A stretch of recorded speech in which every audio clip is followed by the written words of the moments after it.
vậy chú con nói mình trọng á là đem ổn ký ra rồi hả? Ổn ký ra rồi thì ai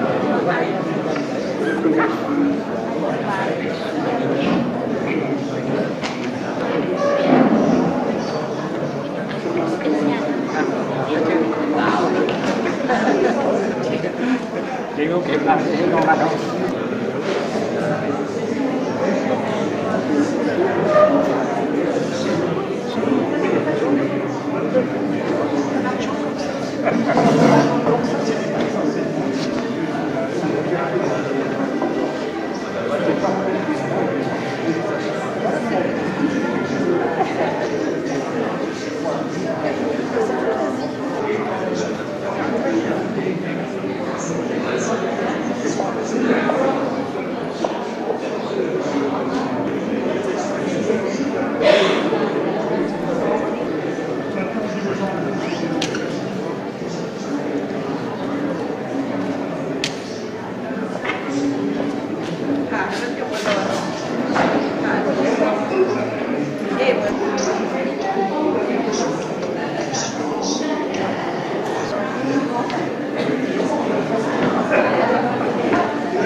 C'est le maître 5 ans.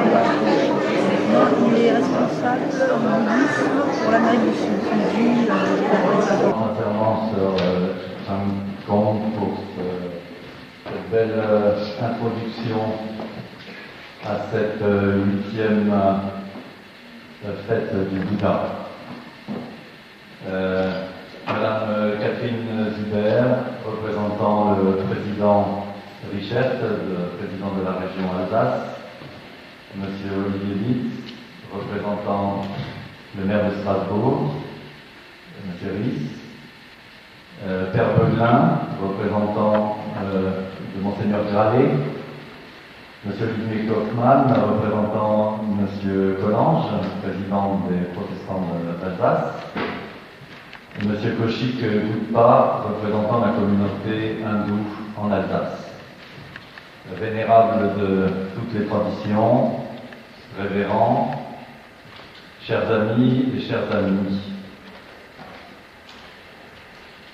Nous inaugurons donc maintenant l'ouverture de cette 8e fête du Bouddha au pavillon Joséphine au parc de l'Orangerie.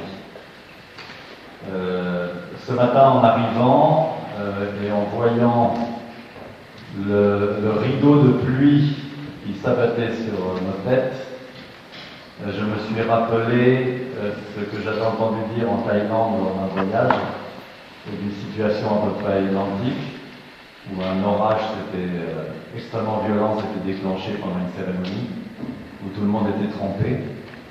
Le vénérable thaïlandais avait dit « c'est de bon augure ». Alors en Asie, je crois que la pluie est toujours de bon augure, et qu'il y a guère qu'ici en France qu'on râle un peu trop quand il se met à pleuvoir. En tout cas, j'espère que ce sera effectivement de bon augure pour cette 8e fête du Bouddha. Cette 8e fête que nous avons voulu placer sous un signe tout particulier. Comme vous le savez, parce qu'on le répète chaque année, la fête du Vesak célèbre 3 grands événements qui sont la naissance, l'éveil et la mort, l'entrée dans le nirvana du Bouddha historique qui a vécu il y a 2600 ans en Inde. Donc nous célébrons aux salutations qui ont déjà été faites et vous dire évidemment que le plaisir qui est le mien de transmettre les salutations de Roland Ries, maire de Strasbourg, qui m'a chargé de vous transmettre un message d'amitié et de fraternité. Vous dire également que je suis très sensible à ce qui vient d'être dit par Catherine, par les paroles qui ont été, les chants qui ont été prononcés en ouverture. On sent effectivement que cette manifestation est porteuse de sens et qu'elle résonne évidemment en nous, quelle que soit la tradition spirituelle à laquelle nous pouvons appartenir. Je souhaitais donc bienvenue ici au pavillon Joséphine, une phase de travaux extrêmement importante. Vous êtes une des premières manifestations à retrouver ce magnifique bâtiment. Après 7-8 mois de travaux, vous voyez que le pavillon a considérablement changé, fait un certain nombre de travaux, notamment pour l'accessibilité des personnes à mobilité réduite, puisque les personnes handicapées n'avaient pas de possibilité d'accéder dans ce bâtiment. Maintenant, c'est une chose faite, c'était des travaux extrêmement lourds et très importants pour permettre évidemment à tous les Strasbourgeois de pouvoir partager ce qui se passe ici, de partager toutes les manifestations. Alors en tant qu'adjoint délégué au culte, c'est vraiment aussi un plaisir que d'être là. De la paix. Ma première question est: quel message pouvons-nous, nous, toutes les religions invitées aujourd'hui, faire passer en ce jour de fête, en ce jour de paix? La seconde question était: quelle parole peut apporter en ce jour un chrétien protestant, laïque de surcroît, c'est-à-dire pas exercé au message public? Je perçois cette fête tout d'abord comme un moment de paix et d'harmonie.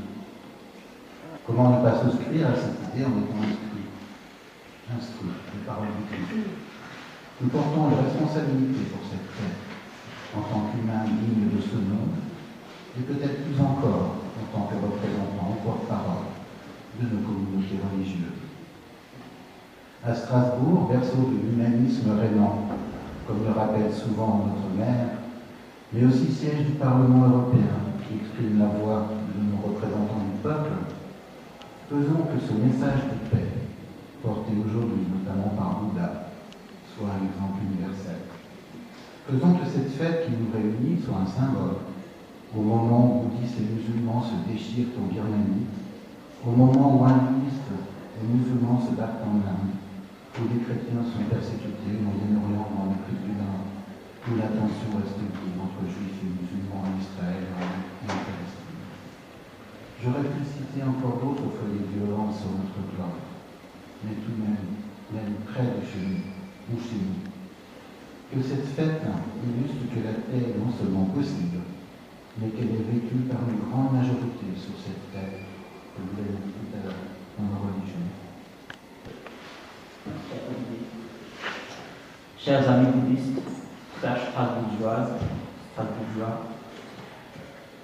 de la part des hindous vivant à Strasbourg, je souhaite remercier nos frères et les sœurs de la communauté bouddhiste qui sont ouverts leur cœur et leurs portes pour nous permettre de participer à cet événement.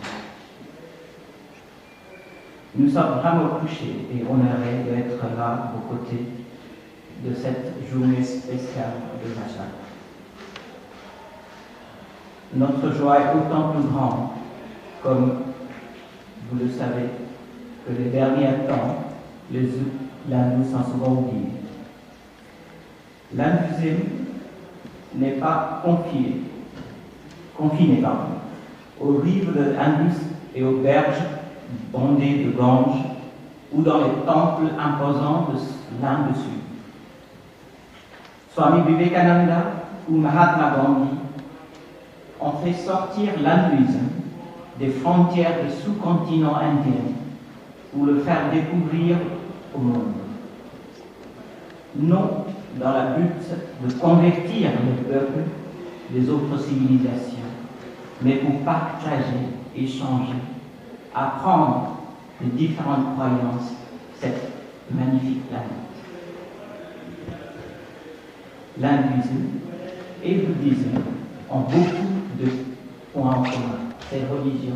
Les religions sont oubliées leur principal devoir, le devoir de rassembler.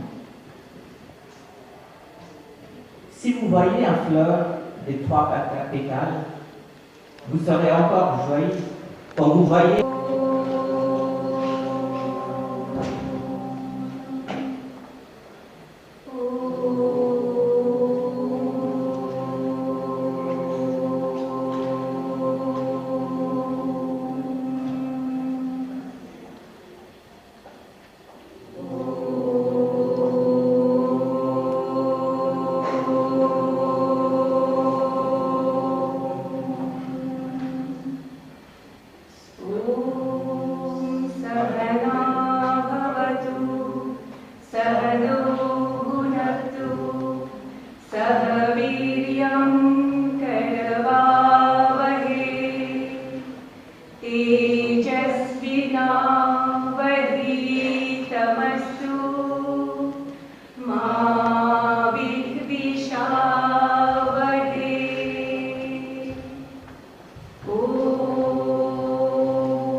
Le cœur de la compréhension parfaite, Prajnaparamita.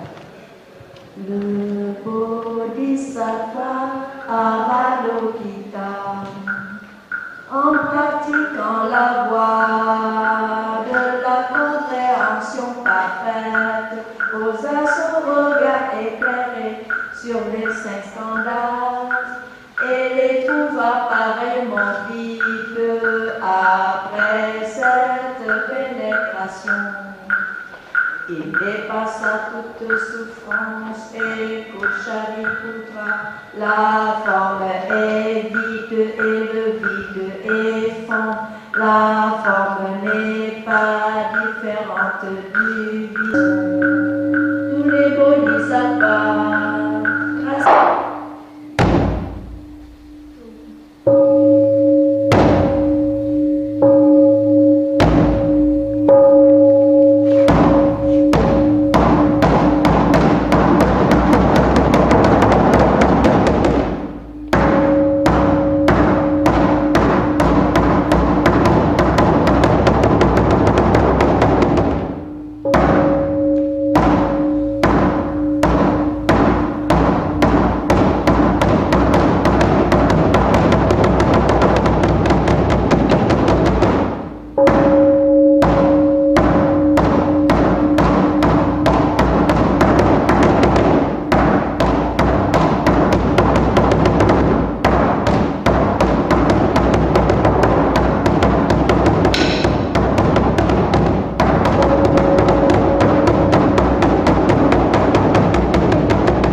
ra kinh quán tự tại Bồ Tát.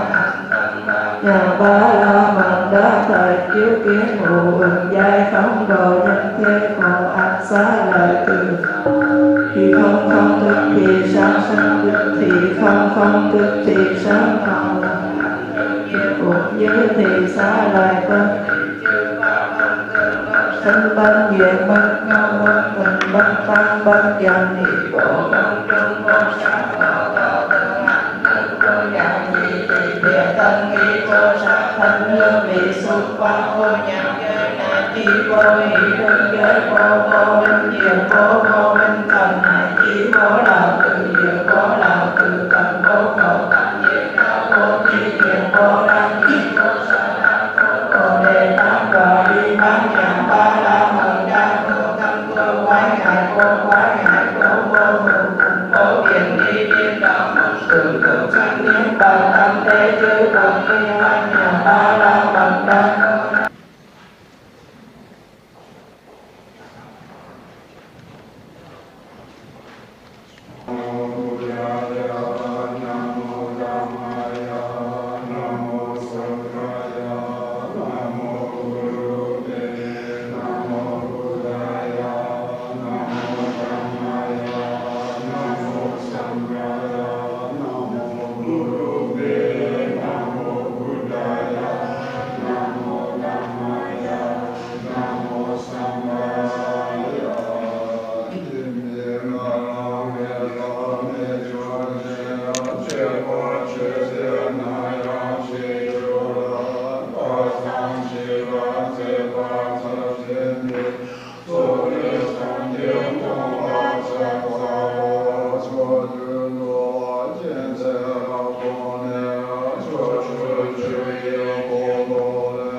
Oh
Chers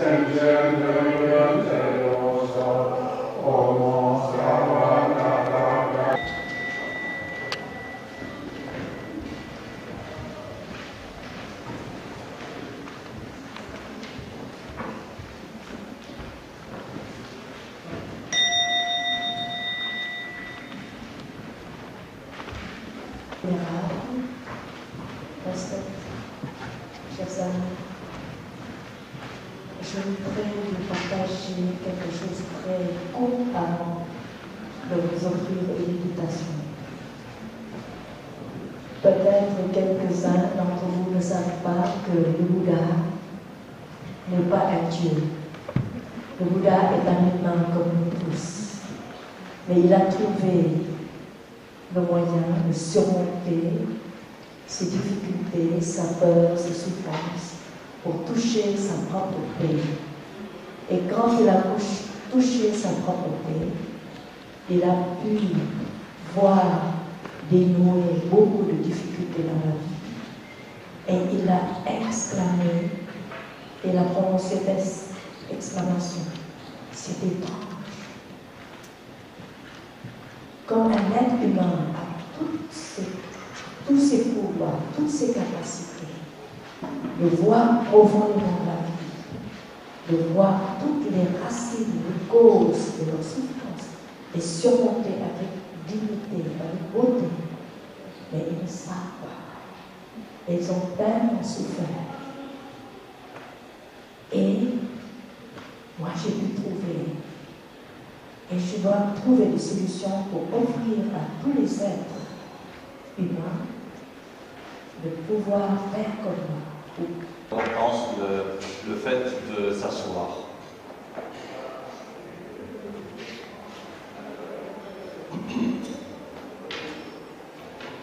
Alors s'asseoir en zazen, c'est s'asseoir d'une manière extrêmement précise, notamment dans la façon de croiser les jambes. Alors je vais vous montrer comment on fait le demi-lotus. Normalement on pratique en posture du lotus complet. Mais quand on n'a pas trop l'habitude, il vaut mieux prendre la posture du demi-lotus. Alors quand vous êtes assis sur votre zafu, vous mettez un des pieds contre le coussin.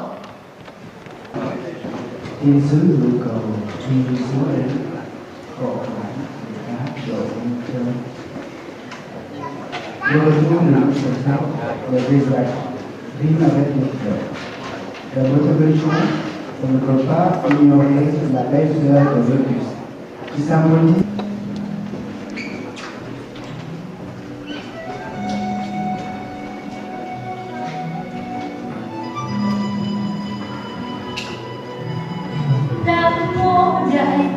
đại bi quan thế âm vô tận.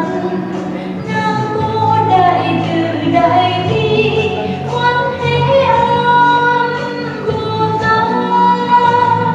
Chắp tay quy kính lạy người thiết tha con xin nguyện cầu quê hương là sông sông mắt trong vàng soi sáng. Nam mô đại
nước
qui repose sur le magnifique monument et le nom des longues larmes traditionnelles avec beaucoup de souplesse et de délicatesse. Puis, ben, beaucoup, vraiment,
mặc kệ cảnh đời bay chạy mãi, một thời yêu bờ chỉ lãng du. Cette danse qui symbolise la jeunesse, avec toute sa liberté et sa foule. Notre jeunesse, notre jeune danseurs et danseuses qui vont nous émerveiller avec une mise en scène pleine de couleurs et de légèreté. Với sự nhịp nhàng rất công phu của các em thì thiếu trong rừng và sự phổ hiệp của phút lãng du trong những bộ trang phục quê hương rất dễ thương và lộng lẫy. Vì đây vũ khúc lãng du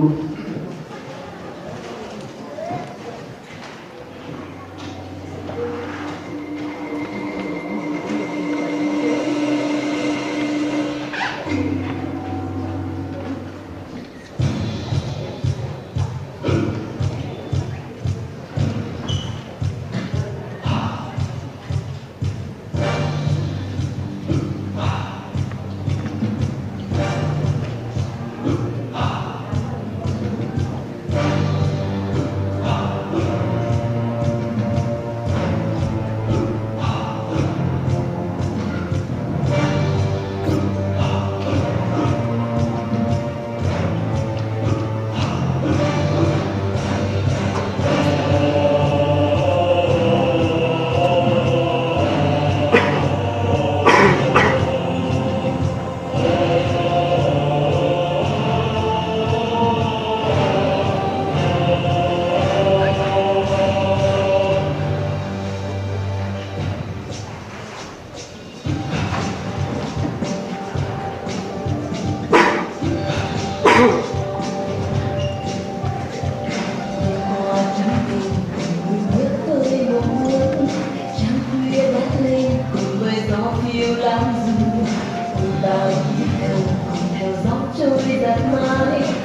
trong phai như tôi đến đây để chuyện lá rơi đang úa khi đâu đến thăm từng cơn gió nghe rét thẳng như cơn sóng xanh mà nhịp với mây và gió như đôi cánh chim với ước mơ phiêu bồng.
Autour d'elle. Cette vénérable en Thaïlande, à Bangkok, avait fondé un grand monastère où elle accueillait des femmes qui avaient été abandonnées, maltraitées, violées, et elle leur redonnait confiance, espoir dans leur vie qui avait été extrêmement endommagée. Et je garderai toujours un souvenir très ému de cette nonne, parce qu'elle avait malgré toutes les difficultés, les horreurs, les souffrances qu'elle voyait autour d'elle à longueur de journée, elle gardait dans les yeux la lumière de la paix. Et je pense que c'est avant tout cette lumière-là que nous sommes en train d'essayer de transmettre, ou en train d'essayer de communiquer ou de faire offrande de cela. Voilà, pendant cette marche silencieuse me sont revenues les paroles du grand poète portugais Pessoa, que vous connaissez sans doute, et qui dit que il n'y a pas de chemin, et que c'est chaque pas, chacun de nos pas qui fait le chemin. Et je crois que c'est ce qu'on a essayé de manifester pendant cette marche, et pour venir de cette courte distance entre le pavillon Joséphine jusqu'ici, mais ça peut être aussi un grand chemin au niveau de ce que ça représente. Voilà, je vous remercie beaucoup, et je laisse là, transmets également un autre message. Madame la représentante du secrétaire général du Conseil de l'Europe, nous vous remercions infiniment de nous applaudir avec tant de gentillesse et d'ouverture de cœur pour compléter la feuille d'éveil, de l'arbre d'éveil. Ce sont les 5 pratiques essentielles pour les bouddhistes et les non-bouddhistes de pratiquer avec les 5 directives pour atteindre la paix. C'est très facile de parler de la paix, mais il faut un entraînement pour être paisible. Si on est provoqué par la colère, la haine, c'est impossible de vous demander de faire la paix. Et il y a des entraînements ici pour le faire. Et nous, au village Épinier, c'est-à-dire dans le sud-ouest de la France, nous avons 4 monastères dans la Dordogne, dans le Lot-et-Garonne, en Gironde, et nous avons pu offrir des retraites de 1000 personnes, 1200, 1300 personnes chaque semaine en été, 4 semaines de suite, pour offrir aux jeunes les méthodes, comment gérer leur colère, comment gérer leur souffrance, les émotions fortes, et pour essayer d'aider les couples de se comprendre plus profondément et se réunir après des conflits familiales, les couples de père, fils, mère, fille et mari, femme. Ils ont pu, après une semaine de pratique de paix chez nous, ils peuvent se réconcilier. Et il y a des différences entre un couple, le papa et le fils. Ils ne se regardent pas pendant 15 ans. Et après une semaine, le fils a pu téléphoner à papa pour faire la paix avec papa. Et c'est une petite contribution que nous avons pu offrir à l'Europe, à la France particulièrement et à l'Europe. Et ici, ce n'est pas une coïncidence. On est à Strasbourg, parce que Strasbourg n'est pas seulement la résidence du Conseil de l'Europe, mais aussi le point de rencontre de beaucoup de pays de l'Europe très proches. Et puis, nous avons la chance, nous avons une petite pagode à Strasbourg, et avec beaucoup de soutien, de bénédiction du maire de Strasbourg et des autorités ici, nous ont déjà offert un morceau de terrain et on va construire un temple. Et de ce temple, nous allons offrir des formations pour les instituteurs, les professeurs. Il y a beaucoup de professeurs et instituteurs qui ont approché notre pagode pour demander est-ce que vous avez quelque chose à nous offrir pour enseigner à nos enfants, nos adolescents de gérer leur colère et leur violence. Et nous avons eu des méthodes et on a eu des succès au village Épinier, c'est très loin, dans le sud-ouest de la France. Et nous essaierons de venir ici pour pouvoir offrir des formations de 5 jours. Les gens peuvent rester chez eux, venir seulement à 6 h du matin, pratiquer jusqu'à 8 h du soir et rentrer chez eux 5 jours de suite. Une formation de la violence jusqu'à la moins violence, jusqu'à la paix. Et nous souhaitons de pouvoir faire cela grâce à notre soutien. Et ça, c'est un symbole de cette pratique essentielle.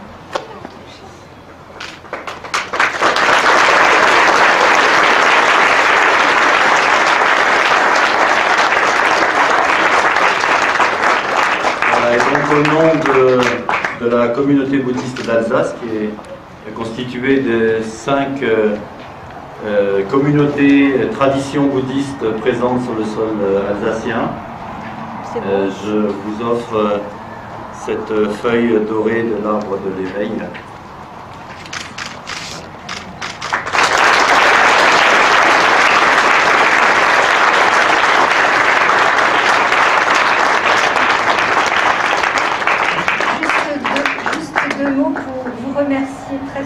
sincèrement, je suis très touchée au nom du secrétaire général, mais également mon nom personnel. Je rentre d'un long voyage en Asie et j'ai commencé à comprendre un petit peu mieux votre façon d'appréhender cette marche de la paix, puisque vous m'aviez bien fait comprendre que ce n'est pas une marche pour la paix, mais de la paix. Et peut-être pour reprendre dans un autre contexte, bien entendu, une phrase d'Elie Wiesel qui disait d'entendre un témoin, on devient soi-même témoin. Je pense que le message que vous nous avez transmis aujourd'hui, nous essaierons de le transmettre également. Merci beaucoup.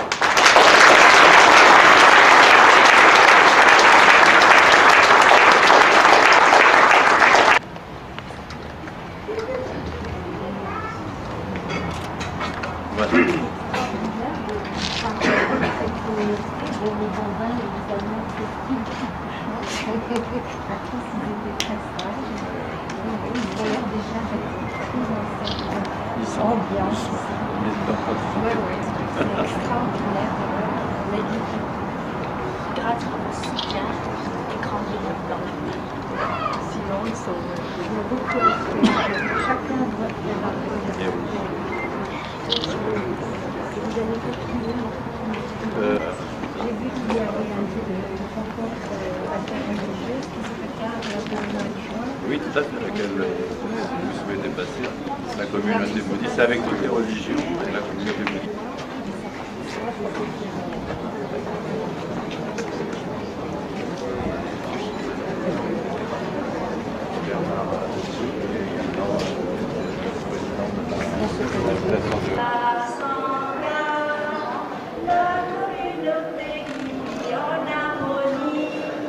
Dans la pleine conscience, Namo Sangaya, Buddhang Saranang Gacchami,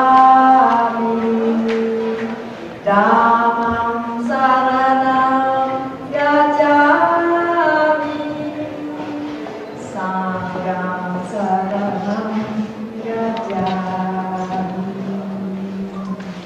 Je prends refuge dans le Bouddha, celui qui me montre la voie dans cette vie. Namo Buddhaya. Je prends refuge dans le Dhamma, le chemin de la compréhension et de l'amour. Namo Ramaya. La Sangha, la communauté qui vit en harmonie, dans la pleine conscience. Namo Sanghaya, Buddhang Sharanang Gacchami, Dhammang Saranang Gacchami, Sanghang Saranang Gacchami. Au revoir. Donc on va terminer cette journée de fête de Bouddha par une dédicace générale. Le sens de la dédicace, c'est que tous les bienfaits, tous les mérites que nous avons pu développer au cours de ces 2 journées, nous les dédions au bien-être et à la réalisation de tous les êtres. Donc du fond du cœur, nous faisons cette dédicace.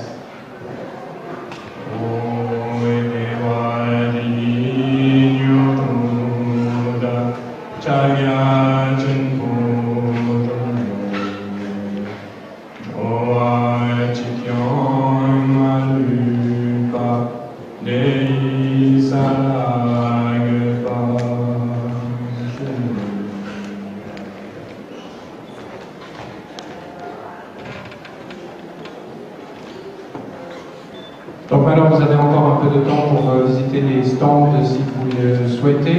Les portes, nous rappelons que les portes du pavillon Joséphine ferment à 18h précises. Merci et bonne fin de journée.